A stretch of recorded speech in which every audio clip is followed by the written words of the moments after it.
प्राचार्य भी रहे। उत्तर प्रदेश सरकार ने और भारत सरकार ने आपको अनेकों पुरस्कार से नवाजा है। आज अलवर आपके दर्शन मात्र से गौरवान्वित है। श्रद्धेय डॉक्टर साहब, अब मंच आपको सुनने की इच्छा रखता है। डॉक्टर श्री राम कृपाल जी त्रिपाठी साहब। हरि ओम। यावच्चिरन्तनमजं पुरुषं जरन्तं संचिन्तयामि सकले जगति स्फुरन्तं तावद्बलात् स्फुरति हन्तहृदन्तरे मे गोपस्य कोऽपि शिशुः रञ्जनपुञ्जमञ्जुः युष्माकं काचिदन्या जगदुपरि समुद्भूतलावण्यवन्या धन्या शैलेन्द्रकन्या त्रिभुवनजननी विश्वमान्या वदान्या निःशङ्कं शङ्कराङ्के तडिदिवलसिता प्रोल्लसन्ति हसन्ति रक्षा रक्षा विपक्षावलिविलयकरी शाङ्करी संतनोतु। अधिवंचम विराजमानानां तत्र भवतां भवतां अग्रपीठाधीश्वराणां रेवासा धाम्नः अत्र दर्शन दातुं समागतानां श्रीमतां राघवाचार्य महाराजानां पादपद्मेषु अस्य जनस्य विनम्रा प्रणति। एवं च मत्पूर्वं येषामतीव गभीरं प्रवचनं युष्माभिः सर्वदा कर्णितं ते तावत् काषाय वस्त्रधारिणः सकल शास्त्र विदः श्रीमन्तः सुदर्शनाचार्य जी महाराजाः ते भी अभिवन्दन्ते। एवं च बेनामी संप्रदायतः समागताः श्री बालकदेव देवाचार्याजी महाराजाः येषां दर्शने नश्चेतांसि अतीव प्रसन्नानि ते भी तावत् अभिवन्दन्ते। एवं च वेदमूर्तयः तत्र भवन्तो भवन्तः श्रीमन्तः येषाम् अतीव कीर्तिः यत्र प्रसृता वर्तते ते भी वैदिक आचार्याः श्रीमन्तः अभिवन्दन्ते। एवं च अस्याः सभायाः प्रगल्भसञ्चालकाः धाराप्रवाहेण तावत् सभां नोदयन्तः प्रेरयन्तः अत्र सञ्चालकमहाभागाः एवं च अभिमञ्चं विराजमानाः अस्य संस्थानस्य अस्य मण्डलस्य च चिरम् अध्यक्षाः श्रीमन्तः धर्मवीर सर्व महाभागाः एवं च विविध विद्यापीठोऽयि मानसा इव हंसाः सर्वे विद्वांसः एवं नानाविध शास्त्र श्रवण जिज्ञासवः सर्वे तावत् श्री ब्राह्मण तत्व रस पिपासवः सर्वे वन्दनीयाः विद्वांसः। ननु तावदीयं ब्राह्मणानां सभा वर्तते चेत् राष्ट्रभाषायामेव संबोधनं भवेत् तर्हि अतीव सुस्वरं स्यात्। मन्ये तावत् समेषां श्रोतॄणां मनस्सु तादृशं वचनं बोधगम्यं न भविष्यति तावता अस्माभिः राष्ट्रभाषा एव समाश्रयणीया वर्तते।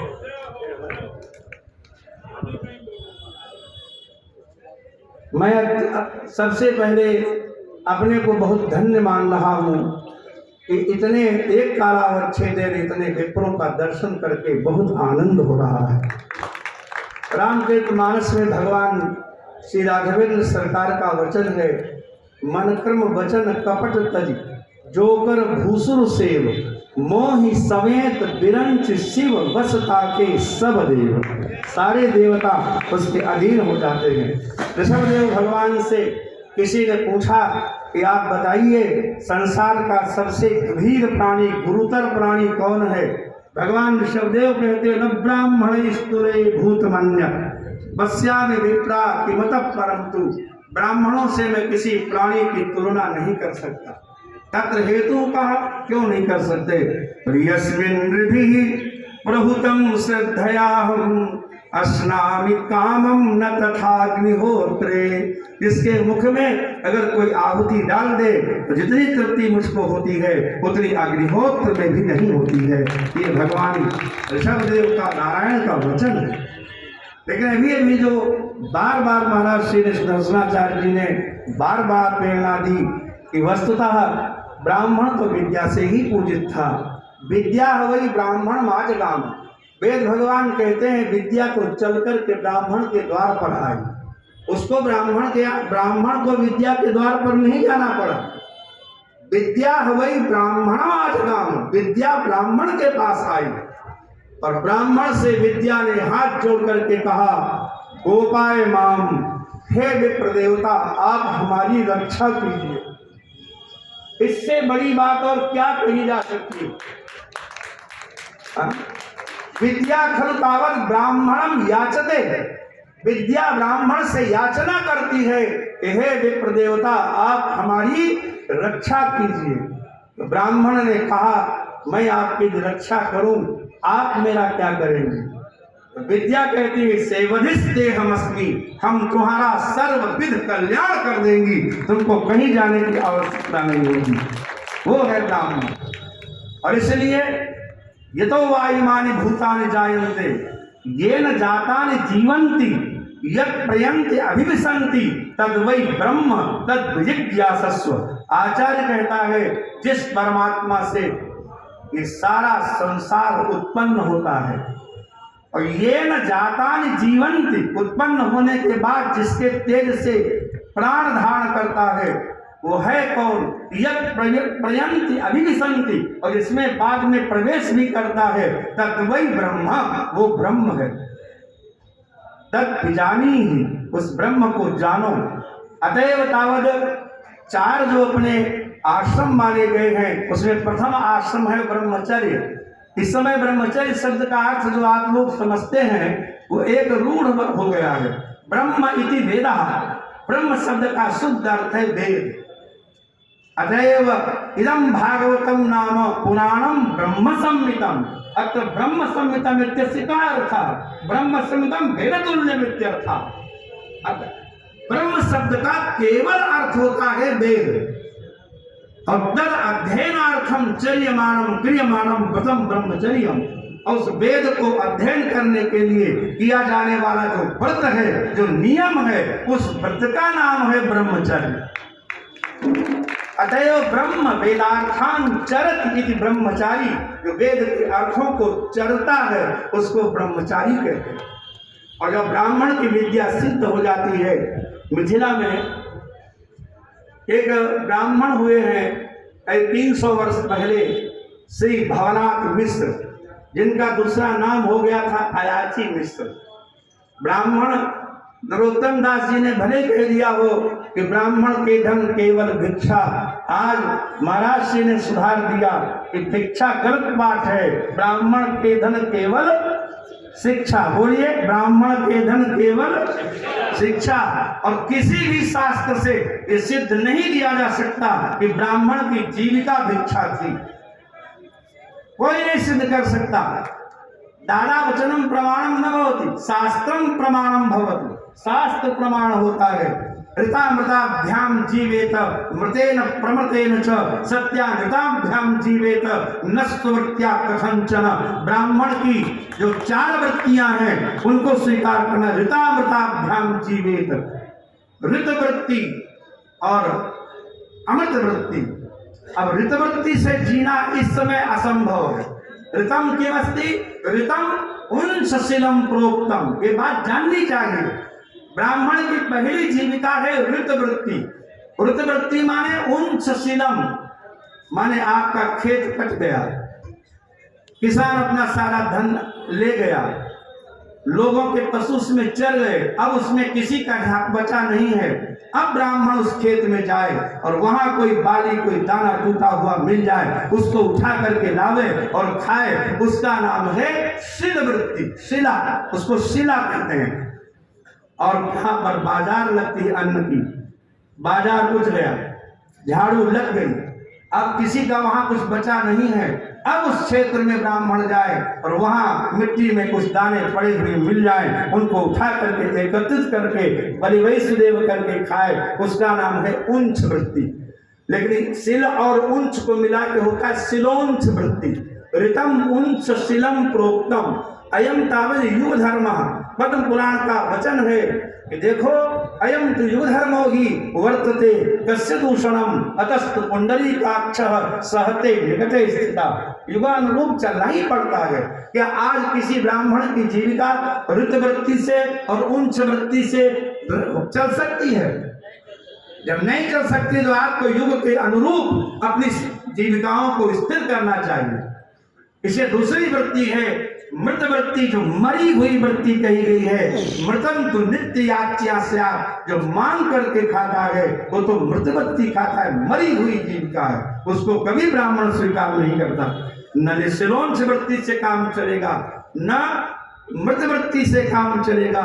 तो फिर क्या करें? बोले कि प्रमृतेन च प्रमृत वृत्ति, तो प्रमद प्रमतम कर्षणम स्मृतम, खेती की छाती फाड़ करके उसमें दाना डाल करके और उससे निकाल लो और निकाल करके भोजन करो, ये है प्रमृत वृत्ति। और सत्यानतम तु वाणिज्यम, और सत्यानत वृत्ति जो है वो वाणिज्य है, व्यापार भी, क्योंकि लिखा है सीदन विप्रो वणिक वृत्तिया पढ़ने रेवा पदम करे। यदि ब्राह्मण की जीविका खतरे में पड़ जाए तो ब्राह्मण वणिक वृत्ति के द्वारा, खरीद फरोख्त के द्वारा अपनी आपत्ति को पार कर ले, इसमें कोई दोष नहीं है। लेकिन अपने धर्म का त्याग न करे। लेकिन न स्ववृत्तिया कथंचन, लेकिन स्ववृत्ति न ले। लेकिन जो सर्वश्रेष्ठ वृत्ति मानी गई थी ब्राह्मण की उस जमाने में, उसका नाम था अमृत वृत्ति। तो अमृतम यत् अयाचितम, जो बिना मांगे दे जाए। जैसे सुदामा जी की वृत्ति अमृत वृत्ति थी। तो अगर भीख मांगते होते तो क्या भूखों मरते? आज भी कलयुग में कोई भिखारी शाम तक मांगता है 500 रुपया कमा लेता है। तो सुदामा जी तो लिखा है कि कृष्णस्यासी सखा कश्चित ब्राह्मणों ब्रह्मवित्तम, जब सर्वश्रेष्ठ ब्रह्मज्ञानी सुदामा जी थे तो उनको फिर भूखे मरने की क्या जरूरत थी? सुदामा जी अमृत वृत्ति थे। बिना मांगे कोई दे जाएगा तो चूल्हा जलेगा, नहीं दे जाएगा तो नहीं जलेगा। किंतु उस समय कुटिया में रहने वाले कर्दम ऋषि को सोने के रथ पर बैठे हुए मनु जी महाराज अपनी पुत्री शतरूपा का दान कर आते थे। आज कोई ब्राह्मण इस कुटिया में रहने लग जाए, उसके पास शील हो, सदाचार हो, विद्या हो, लेकिन धन न हो, तो निश्चित है कि उसके पुत्रों का विवाह नहीं होगा। इसलिए युवानुरूप चलना ही पड़ेगा। धन की आवश्यकता सबको है। अयम तो युग धर्म वित्तमेव करो निर्णाम जन्माचार गुणोदय।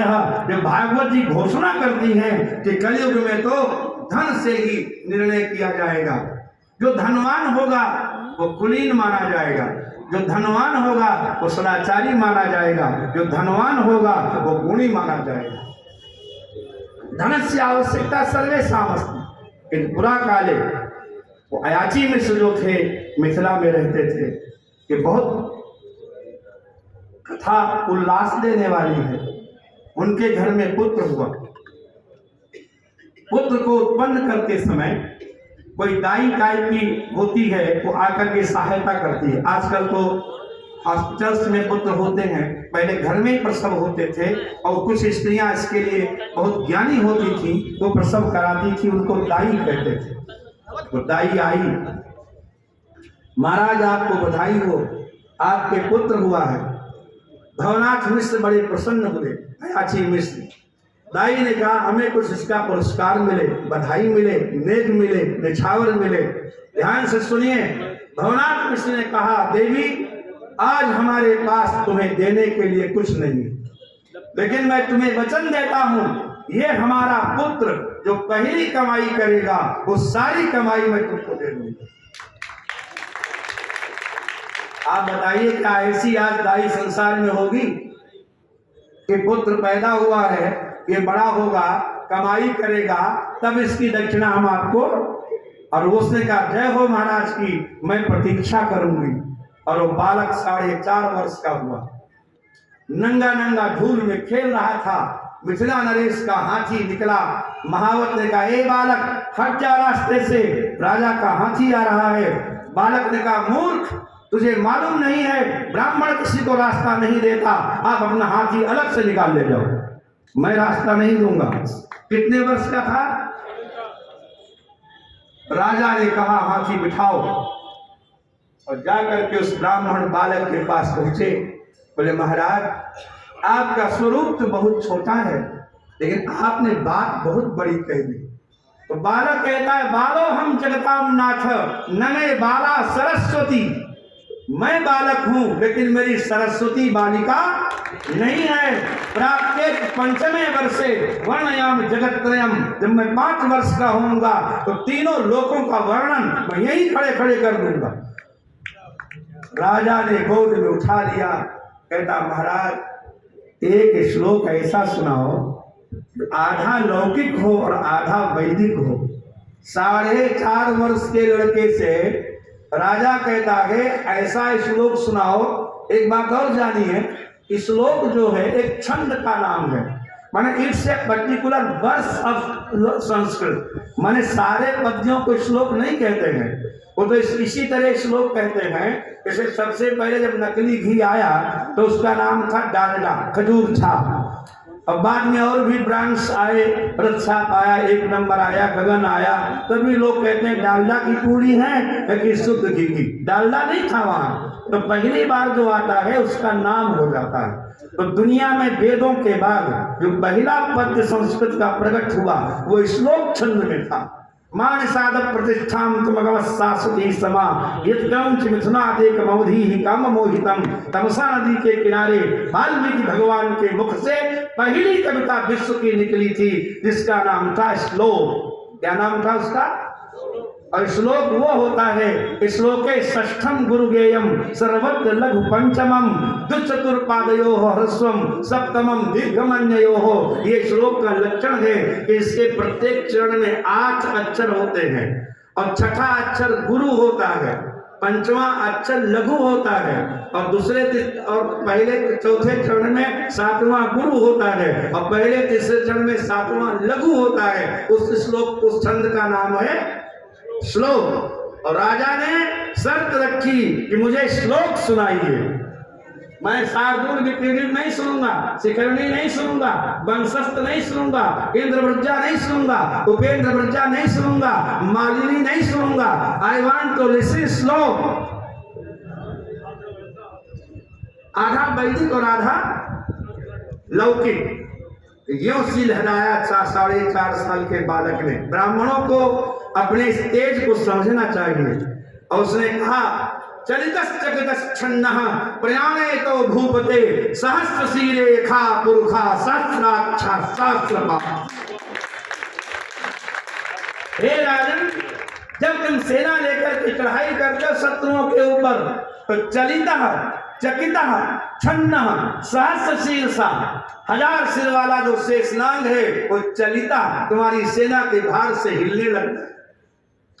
और सहस्राक्ष इंद्र चकिता, और सहस्राक्ष 1000 आंखों वाले जो इंद्र हैं वो चकित हो जाते हैं, किसके ऊपर आक्रमण होने वाला है।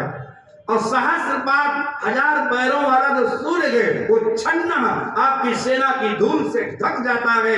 अरे वाह, किसकी सेना है। तो जब आप प्रयाणे तो भूप प्रयाणम माने शत्रुगणनाय सेनायाः प्रयाणम उच्यते। तो तब प्रयाणे आपके द्वारा सेना लेकर चलने पर सहस्र शीर्षा चलिता, सहस्राक्षः चकिता और सहस्रपाद छन्ना। उठा लिया राजा ने बालक को और अपने हाथी पर बिठा लिया। और लौटाओ, यात्रा पर नहीं जाएंगे। और जा करके सोने की ढेरी पर बिठा दिया। अभी क्या कह रहे थे महाराज श्री, 11,000 रुपए मिल गए, चावल छिड़काई। बोलो राधे राधे।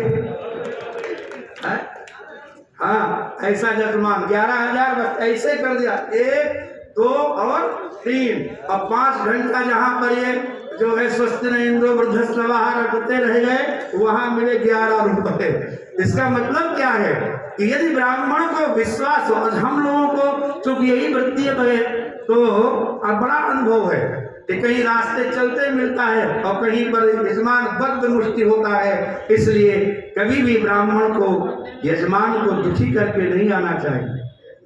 तुरंत बिठा दिया राजा ने और कहा, जितना समेट पाओ समेट लो। तो नंगा लड़का कितना समेट है, बोलो राधे राधे। लेकिन सोने की ढेरी थी तो उसने यूं हाथ लगाए और लगा के अपनी ओर खींचने की कोशिश की। जितने में निशान बन गया वो सारी मोहरें एक बोरी में भरवाई राजा ने और अपने सिपाही से, जाओ इसके पिता को देना, कहना ये तुम्हारे पुत्र की प्रथम कमाई है। और जैसे ही वो सोने की बोरी वहां पहुंची, तो ब्राह्मण भवनाथ मिश्रा को याद आया कि मैंने इस जमाइन से कहा था कि पहली कमाई हम तुम्हें दे देंगे। उन्होंने बोरी का मुंह नहीं खोला, उस देवी को बुलाया और कहा, देवी ये है हमारे प्रथम पुत्र की कमाई, ले जाओ। और जब उसने बोरी खोली, उसमें सोने की मोहरें भरी हुई थी। अस्तपात करने लगी, हे महाराज हमारी इतनी औकात नहीं है, इतना मैं नहीं ले सकती। और ब्राह्मण कहता है, तो क्या मुझे तू झूठा सिद्ध करेगी, वाणी का अपलाप करने वाला सिद्ध करेगी? नहीं, तुझे लेना पड़ेगा। वो लेना और वो जो है स्वीकार न करे। अंत में विवाद उसी राजा के पास पहुंचा और राजा ने कहा, देवी अगर ऐसी बात है तो जितनी तुम्हें जरूरत है ले लो। तो उसने उसमें से जो चाहिए 10-20 मोहरें उठा ली। और महाराज ने कहा, पंडित जी आपके पुत्र की कमाई है। उन्होंने कहा, महाराज और सब आदेश दीजिए, हम आपके नगर को छोड़ करके चले जाएं कहो तो, लेकिन मुझे मिथ्याभाषी मत सिद्ध कीजिए। तब राजा ने उसी धन से एक सरोवर बनवाया। आज भी मिथिला में वो तालाब है जिसका नाम है चमाइन का तीर्थ। ये कोई कहानी नहीं है, इतिहास है। ऐसे होते थे ब्राह्मण। भगवान शंकराचार्य की क्या आयु थी? पंचमे चतुरो वेदान, 5 वर्ष के थे, चारों वेद पढ़ लिए। अष्टमे शास्त्र संचयान, और 8वें वर्ष में सारे शास्त्र पढ़ लिए। 16 कृतवान भाष्यम, 14 वर्ष के थे, शंकर भाष्य लिख दिया। और द्वात्रिंशे मुनिलब्ध का, और 32 वर्ष पर तो संसार छोड़ के चले गए। कितना काम किया, पूरे भारतवर्ष को एक सूत्र में बांधने का प्रथम अगर कोई सामर्थ्य किया है तो भगवान शंकराचार्य ने। और जब उन्होंने एक अद्वैत की भूमि बना दी, तो जब भूमि बन जाती है तो उसके ऊपर चाहे इतने पौधे लगाओ, चाहे फिर विशिष्टाद्वैत का पौधा लगाओ, चाहे द्वैताद्वैत का पौधा लगाओ, चाहे स्वेधा शुद्धाद्वैत का पौधा लगाओ, लेकिन ये तो स्वीकार ही करना पड़ेगा कि भूमि भगवान शंकराचार्य की बनाई, इसमें कोई संदेह नहीं। और भगवान शंकराचार्य से पहले कुमारिल भट्ट का नाम आपने सुना होगा, जो जैनी परंपरा के संवाद थे, बौद्धों का साम्राज्य था। भगवान की मूर्तियां तोड़ी जा रही थी। एक राजकन्या अपने महल पर टहल रही थी, सनातनी, और कुमारिल भट्ट ब्रह्मचारी थे। उनकी उस समय 16 वर्ष की अवस्था थी। जो पवित्र उनके कंधे पर था, उत्तरीय पड़ा हुआ था। अभी जो महाराज जी ने कहा, मैं सीवितम वस्त्रम तेल न धतमासी, सिला हुआ वस्त्र नहीं था और त्रिपुंड लगाए हुए थे। उस देव को देख करके राजकन्या महल से रो पड़ी और उसके आंसू गिरे, उनके नंगे बदन पर गिरे। उन्होंने ये उठा के देखा, अश्रूणि मुंचसि कथम बदवाम नेत्रे, अरे सुंदरी काहे को आंसू गिरा रही है? तो राजकन्या कहती है, बहुत दिन के बाद आज सनातनी ब्राह्मण का दर्शन हुआ है, बौद्धों का राज्य है, कौन भविष्य पुनर्भुवि वेद धर्मान के वैदिक सम्मेलन है। मैं यहाँ के समस्त ब्राह्मणों को बार बार वंदन करता हूँ जिन्होंने वेद के कम से कम परंपरा की रक्षा की है। कौन उद्धरिष्यति, कौन उद्धार करेगा पुनर्भुवि वेद धर्मान। कुमारी भट्ट ने कहा, अरे हमारे देश की एक कुमारी कन्या की वैदिक धर्म की इतनी चिंता। उन्होंने कहा, बिटिया एवं ही मारुति शोक परायणे त्वम, अब तुम मत रो, त्वामुद्धरिष्यति कुमारी एष वर्णी। ये ब्रह्मचारी तुम्हें वचन देता है, तुम्हें प्रसन्न करेगा। और तुरंत कमंडल फेंक दिया, जनेऊ तोड़ फेंक दिया, तिलक पोंछ डाला। और सबसे बड़ा जो बौद्धों का आचार्य था परम प्रकांड, उसके पास वो गए और बोले, सनातन धर्म 2 कौड़ी का है, हम आपके चेला बनना चाहते हैं। उसको शिष्य, उसके शिष्य बन गए, बौद्ध धर्म पढ़ने लगे। दिन में पढ़ें और रात में उसका खंडन लिखें, क्योंकि जिस शत्रु को आपको पराजित करना हो, अभी अभी आपके जो विदेश मंत्री हैं एस जयशंकर साहब, उन्होंने कहा कि विश्व के सबसे बड़े डिप्लोमेट श्री हनुमान जी थे और श्री भगवान कृष्ण थे। ऐसा डिप्लोमेट आज तक कोई नहीं हुआ। हनुमान जी को जामवंत ने क्या कहा था, इतना करहु तात तुम जाई, सीता ही देख कहु सुधि आई, तब निज भुजबल राजीव नयना, कौतुक लाग संग कपि सेना, कपि सेन संग संहार निश्चर राम सीत ही आनी है, तय लोक पावन सुदस सुरमुनि नारदारी बखानी है, जो सुनत गावत कहत समुझत परम पद नर पावई, रघुवीर पद पाथो मधुकर दास तुलसी गावई। कितना बड़ा वीटो पावर लगा दिया। तो केवल जानकी को देख के लौट जाना, उत्पात मत करना। और जानकी माता से जब हनुमान जी ने बातचीत की, शास्त्र तो अनंत है, ये मुझे कैसे जाने कि मैं भगवान का दूत हूं। तो क्या कहते हैं हनुमान जी, अहम यदि तनुश्चैव, एक तो मैं छोटा बन के आया हूं और वानरस्य विशेषतः, और ऊपर से मैं बंदर हूं। तो वाचम चोदा हरिष्यामि मानुषी में संस्कृताम, तो मैं यहाँ मनुष्यों जैसी वाणी बोलूंगा।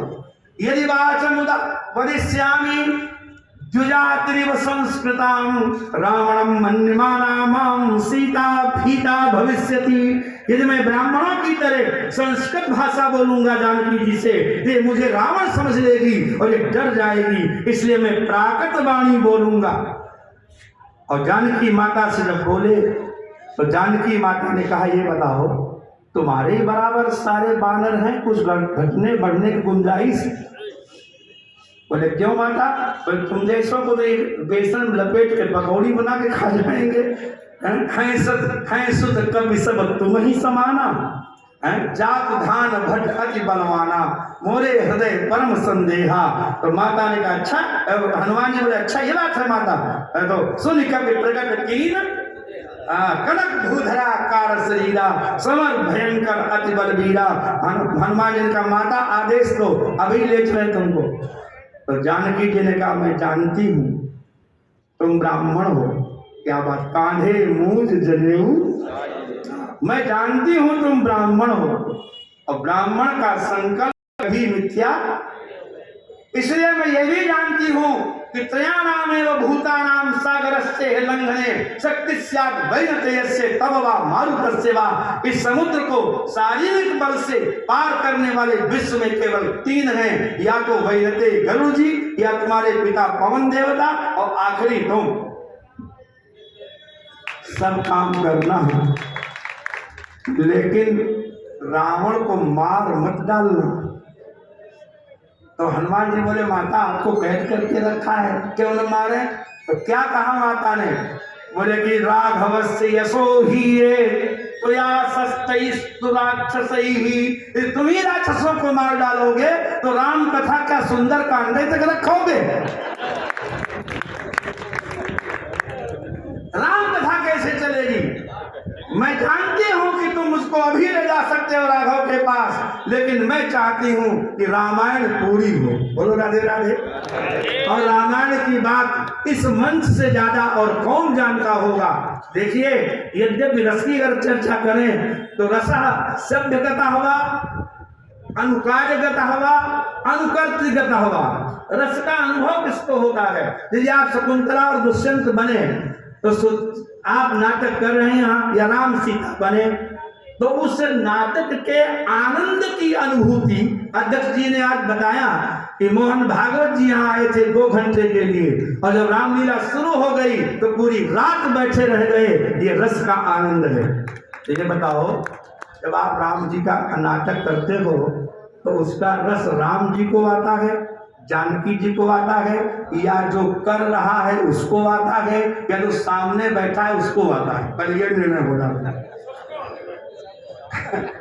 तो राम जी यहाँ है ही नहीं, दुष्यंत तो यहाँ है ही नहीं। वो देखिए, व्यापकता की दृष्टि से नहीं, ये लिटरेचर की दृष्टि से प्रश्न है कि कि रसा किं गता भवति, नहीं, नाटकीय कथा स्वादः नर्तकस्य न बाध्यते, यदि नाम नर्तकः अतीव सिद्धः वर्तते तर्हि एव तस्य अनुकार्यस्य रसम अनुभवतुं पारयति। रस का भोक्ता केवल सभ्य होता है, सभायाम साधु सभ्य, जो सभा में बैठे हैं ये रस के भोक्ता हैं। अनुकर्ता तो यह अनुकर्ता सोचता है कि लाइन भूल न जाए तो प्रॉम्प्टर की ओर कान लगे रहते हैं। जरा विचार करिए, जिसके कान प्रॉम्प्टर में लगे होंगे उसको रसानुभूति होगी? ऐसा नहीं होता। इसे रसा खलु मध्य में वक्तव्य हो, रसा खलु सभ्यता बोले। हाँ, जब कोई नट, जब कोई अभिनेता करते करते करते करते सचमुच सिद्ध हो जाता है तब उसमें भी रसोत्पत्ति होने लगती है, समझे?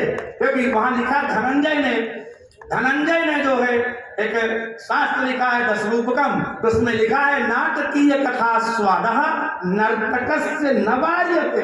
हम नर्तक में बिल्कुल निषेध नहीं कर रहे हैं, लेकिन उसी नर्तक को जो सर्वथा सिद्ध हो चुका हो, नया आगे जो तुमने भर्ती किया है।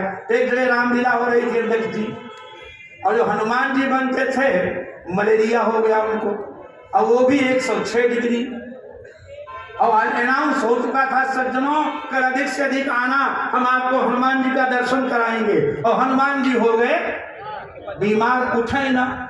अब बड़ा मुश्किल, अध्यक्ष जी चिंता में पड़े। तब तक नुक्कड़ पे गंगू लाला थे, वो जो है जलेबी बेचते थे। अभी हम आज आ रहे थे, पहली बार इधर से आए हैं नगर से, तो बहुत मोटी मोटी जलेबी।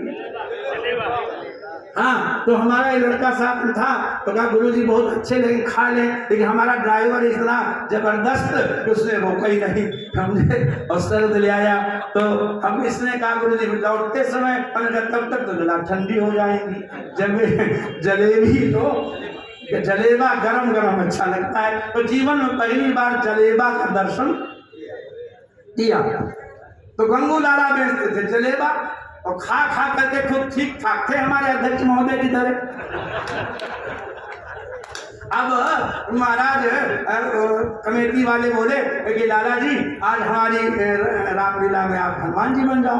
बोले हमको तो रामायण आती नहीं है, हम कैसे बन जाए हनुमान जी? बोले कुछ नहीं करना है, लास्ट सीन में हनुमान जी को बुलाया जाएगा, वहां सिंहासन लगा होगा, रावण बैठा होगा, वो पूछेगा रे वानर तू कौन है? तुम कह देना रामदूत हनुमान। इतने रख लो, कितना रखना है?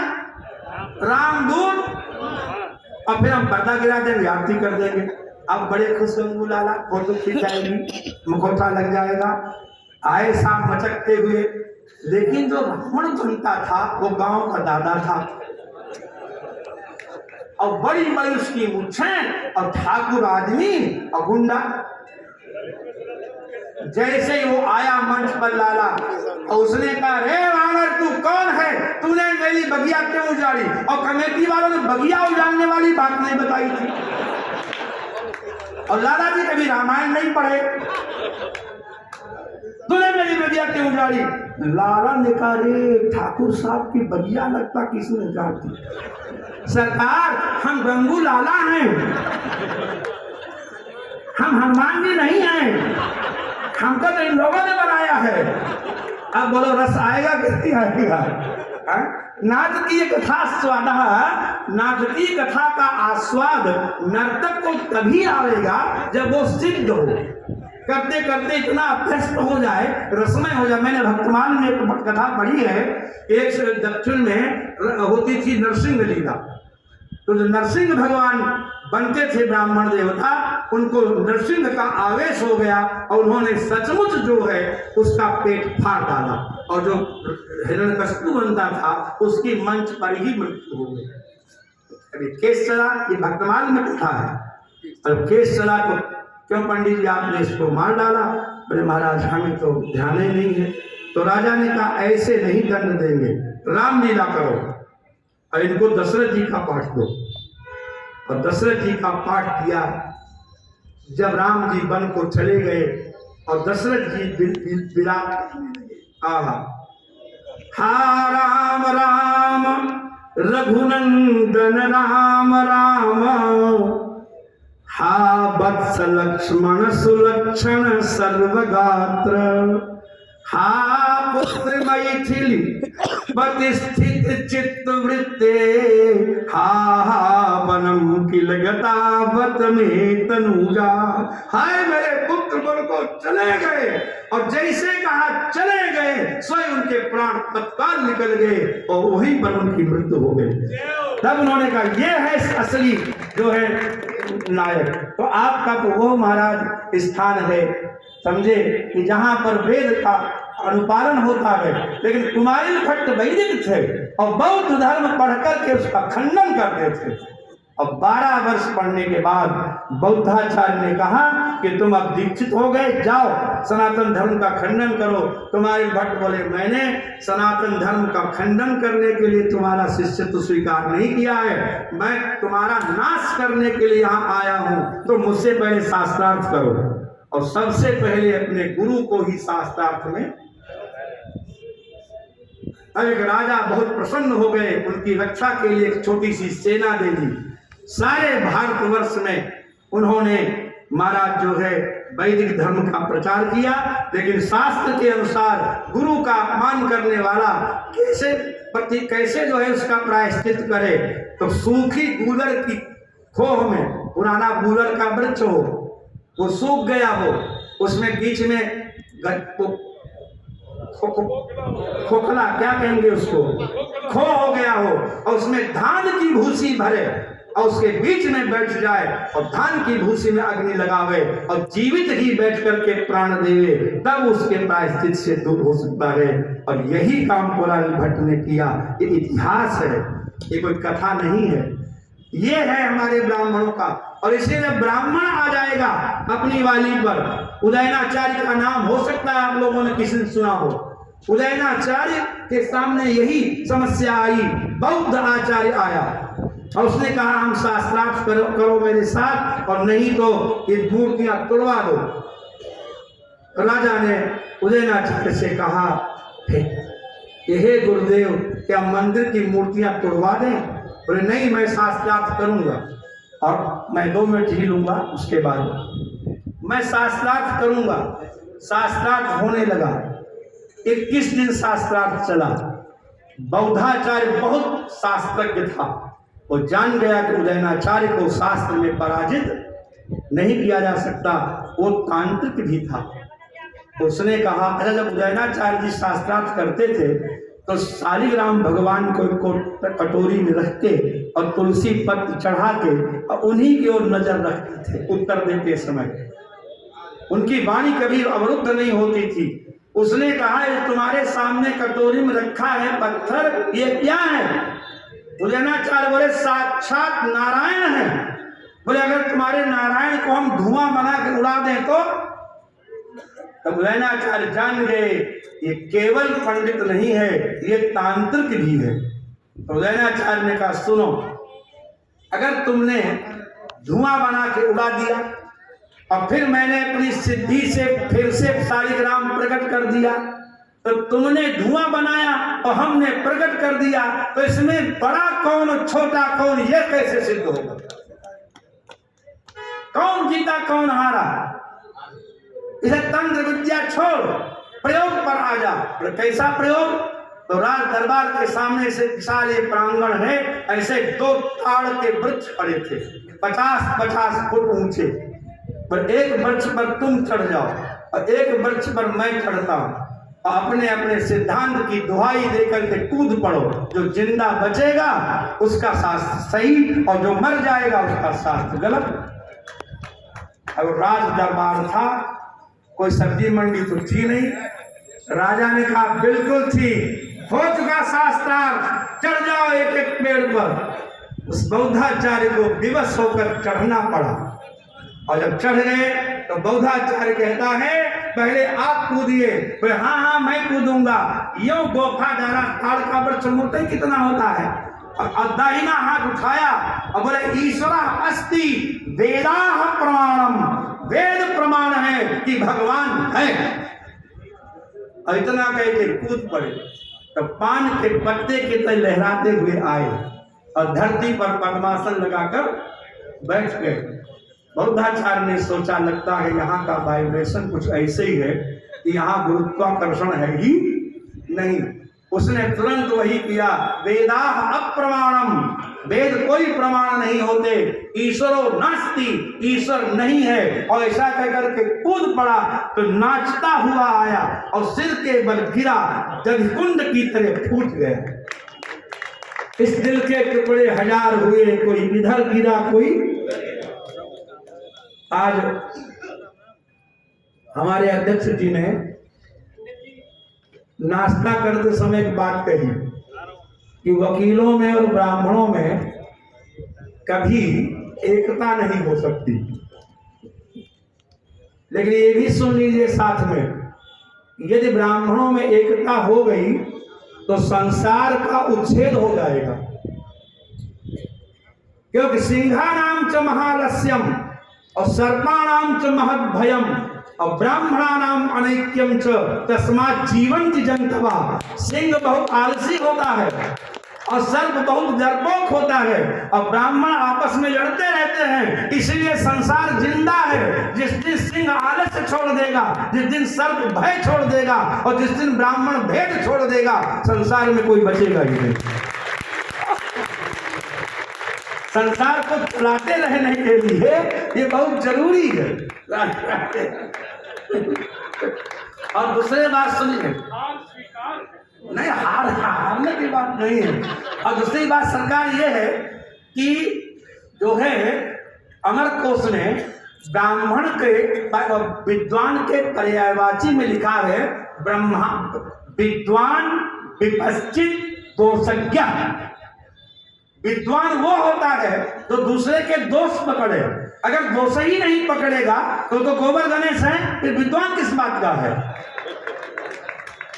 देखिए, अगर ये विद्वानों ने न पकड़ा होता, आप तो हमारी आपकी बात करते हैं। भगवान पाणिनि ने जो अष्टाध्यायी लिखी, Max Muller, Peterson, Macdonald, Hegel, Carlyle, all the philosophers and linguistics of the western countries, ये सब नामी लोग हैं।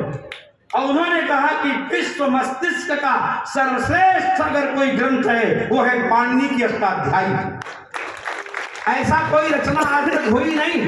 और उस अष्टाध्यायी को पढ़ने के बाद भगवान कात्यायनी ने उसमें 2500 गलतियां निकाली। कितनी? तो जरा विचार कीजिए, अगर ब्राह्मण सह जाता कि चूंकि पाणिनि जी ने लिखा है, समझे, इसको पकड़ने नहीं चाहिए, तो संस्कृत भाषा बचती ही नहीं। पूरे विश्व में कोई ऐसी भाषा नहीं है जो 4 कोस पर बदल न जाए।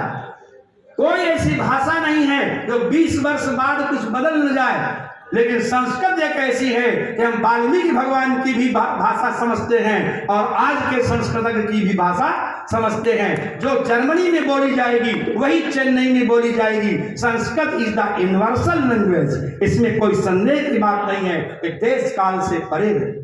इसलिए कुमारिल भट्ट बनना पड़ेगा, शंकराचार्य बनना पड़ेगा। और इसके लिए कुछ आग नहीं लगानी संसार में, केवल स्वाध्याय करना है। स्वाध्याय मात्र से जो है ब्राह्मण सिद्ध हो जाएगा। सभा खलु अतीव लंबमाना अस्ति। मैं एक बात केवल कहकर अपनी वाणी को विराम दूं, इसको सुन लीजिए ध्यान से। जो लोग, एक बात सुनो, इसमें हो सकता कुछ वकील भी बैठे हो सकता कुछ डॉक्टर भी बैठे हों। अगर डॉक्टर, ध्यान से सुनिए और हम आपसे हाँ ना ही लेंगे। अगर डॉक्टर आपसे खूब पैसा लेके बड़ा प्रयास करके आपके मरीज का इलाज करे और उसके बाद भी मरीज न बचे, तो आप डॉक्टर को धोखेबाज कहोगे कि ऐसे से करो या ऐसे से करो? नहीं कहोगे।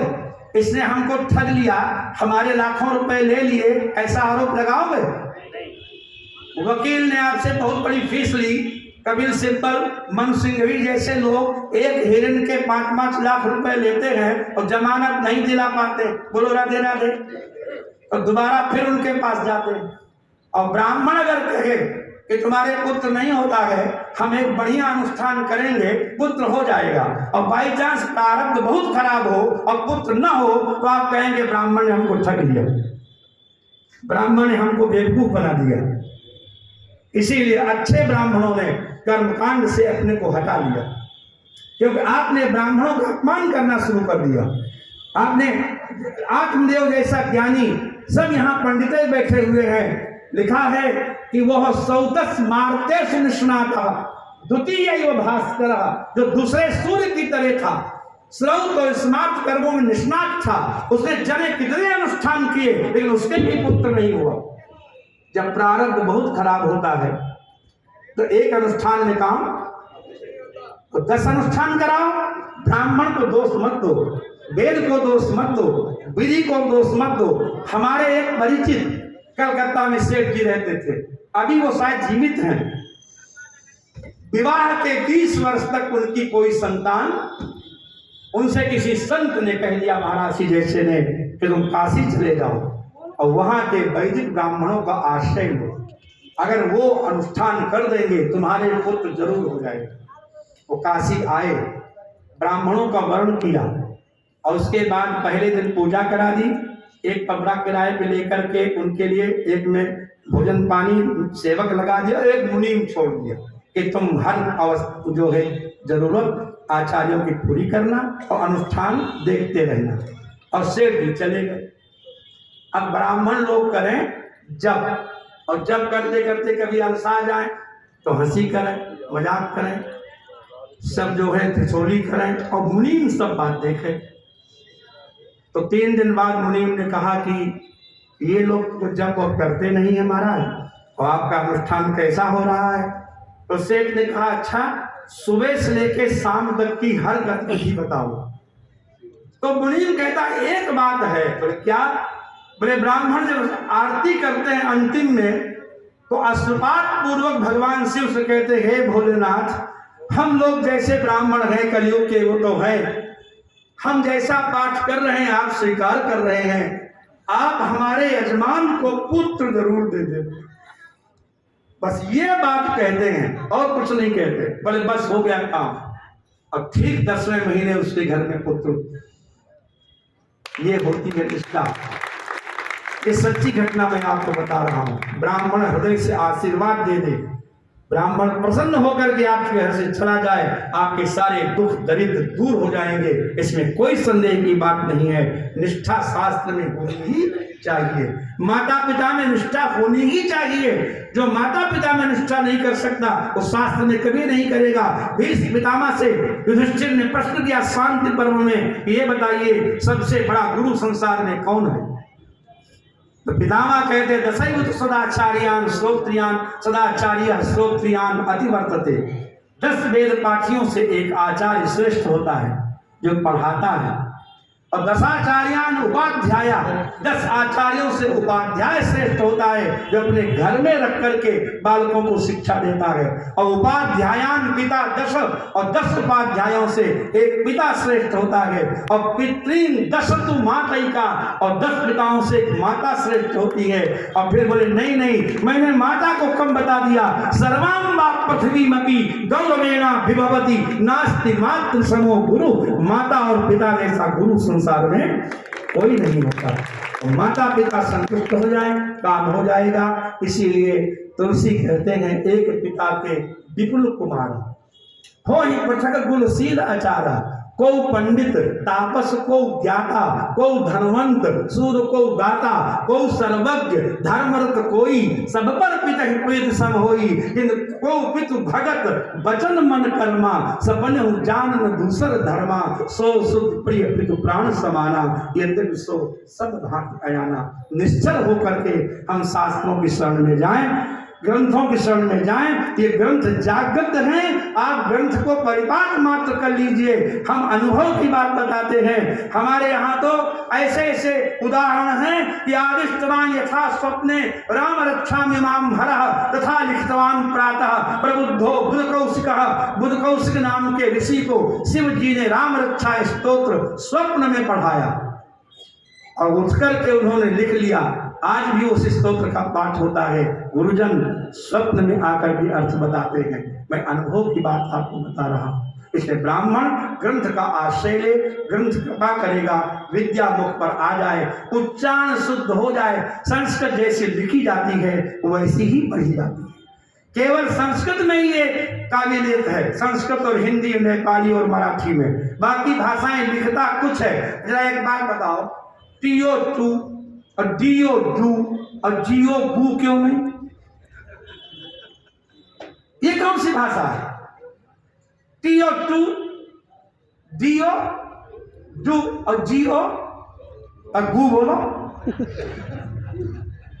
सीयूटी कट, अपीयूटी पुट, क्या है ये? तो काम चलाऊ है। संस्कृत भाषा, Sanskrit is the mother of all languages and Rigveda is the oldest book in the all libraries of all world.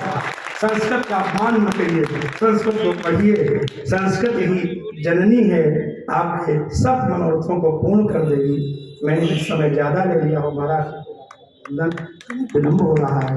एथा बताओ तावत् अहम अतीव आकष्टावयम संतुष्टावयम अतीव तृप्तोस्मि मुक्तोस्मि सिद्धोस्मि अतीव नुतोस्मि। बारंबार प्रणाम।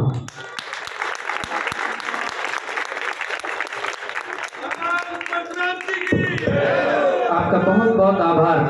और आप अलवर पधार करके आपने हम सबको वास्तव में कृतार्थ ही किया है। ऐसा लग रहा था जैसे हम आपको सुनते ही चले जाएं। हम आपसे पुनः आग्रह करेंगे कि कभी फिर जल्दी ही ऐसा अवसर आए कि हम अलवरवासी आपके अनुभवों को, आपके ज्ञान को छू भी पाए, दर्शन भी कर पाए, ऐसा हमको अवसर मिले। बंधुओं, इस कार्यक्रम नाटक के उद्घाटन में महाराज जी को बुलाओ, त्रिपाठी जी। महाराज जी, ये मंच आपको स्वयं विनम्र भाव से निमंत्रण दे रहा है कि महाराज भर्तृहरि का जब नाटक हो तब आप अवश्य पधारिएगा। साथियों, हमारे इस कार्यक्रम की गरिमा को बढ़ाने के लिए ब्राह्मण पुत्र और अलवर शहर के लाडले विधायक श्री संजय शर्मा जी पधारे हैं। मैं आपका बहुत बहुत हार्दिक अभिनंदन स्वागत करता हूं। इन्हीं के साथ ही हमारे